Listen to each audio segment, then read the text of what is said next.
अस्सलामुअलैकुम। उम्मीद करती हूँ आप सब खैरियत से होंगे। अल्लाह ताला आप सबको खुश रखे, आबाद रखे। आज मैं आपको आलू की पफ पेस्ट्री बनाना सिखाऊंगी, जो कि फ्राई करके हम बनाएंगे। वैसे तो ओवन में भी बनती है। तो चलो स्टार्ट करते हैं। पानी ले लिया है, इसमें 1 चम्मच चीनी की डाली है, 1 चम्मच नमक का डाला है, 2 कप हम इसमें मैदे के डालेंगे और आधा कप हमने इसमें घी का शामिल किया है। और इसको अच्छे तरीके से गून लेंगे आटे की तरह।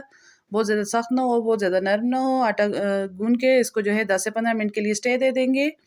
अब हम दूसरी साइड इसका मसाला तैयार करेंगे। थोड़ा सा हमने ऑयल लिया है, इसमें प्याज डाल रहे हैं और इसमें अदरक लहसुन का पेस्ट डालेंगे। इसको थोड़ा सा भून लेंगे।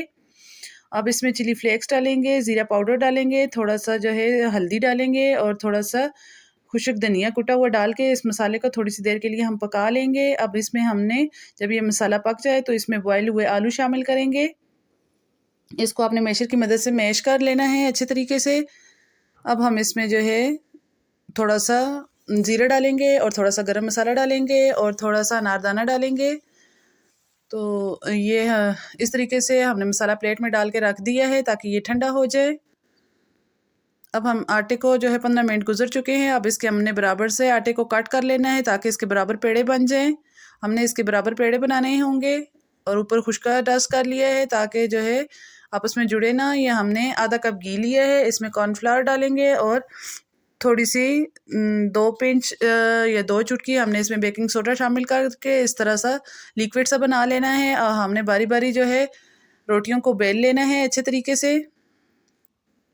एक एक पेड़ा लेकर आपने इस तरीके से रोटियों को बेल लेना है और बराबर आपने रोटियों के ऊपर ये जो घी हमने तैयार किया था इसको लगाकर ऊपर से थोड़ा सा मैदा डस्ट करके इस तरह ऊपर नीचे आप रोटियों को तमाम रोटियों को रखते जाएं। आपने अच्छे तरीके से तमाम रोटियों पे ऑयल वगैरह लगाकर इस तरह रख देना है। ये जो ऑयल हमने तैयार किया है वो लगाना है आपने घी। और इस तरीके से आपने हाथ की मदद से रोटी को पहले थोड़ा सा बड़ा करना है, फिर बेलन की मदद से आपने रोटी को काफ़ी बड़ा कर लेना है। बहुत ज़्यादा मोटी नहीं होनी चाहिए और बहुत ज़्यादा पतली भी नहीं होनी चाहिए। तो ये हम लोग ज़रा छोटी छोटी बाइट्स वाले बना रहे हैं, तो इस वजह से पेस्ट्रियाँ थोड़ी जो है छोटी बनेगी। अगर आपको बड़ी चाहिए तो आप थोड़ा सा इसको बड़े साइज़ में भी कट कर सकते हैं। इस तरीके से हमने इसके छोटे छोटे से कट कर लिए हैं। अगर आपको मेरी वीडियो अच्छी लगती है तो लाइक करना ना भूलें और कमेंट अच्छा सा कमेंट्स भी कर दिया करें। और अगर आप मेरे चैनल पर नए हैं तो सब्सक्राइब करना ना भूलें। ये देखें इस तरीके से अच्छा सा आप फोल्ड कर लें। बहुत ही आसान तरीका है इसका। ये देखें डिज़ाइन भी बन चुका है और अच्छी सी फोल्डिंग भी हो चुकी है।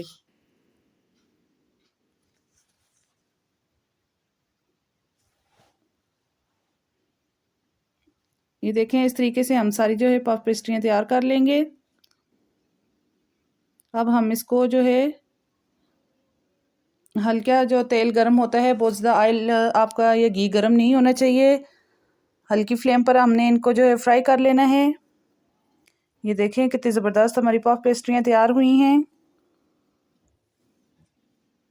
ये खाने में बहुत ही मज़ेदार लगती हैं। आप रमज़ान में लाजमी बनाएं।